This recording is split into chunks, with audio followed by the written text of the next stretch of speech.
Palm Springs, California.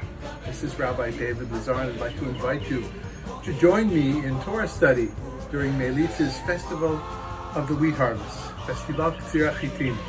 I'm going to be speaking a little bit about the story of the revelation at Sinai and what it has to teach us about not only tolerance and pluralism, but openness in our quest for truth.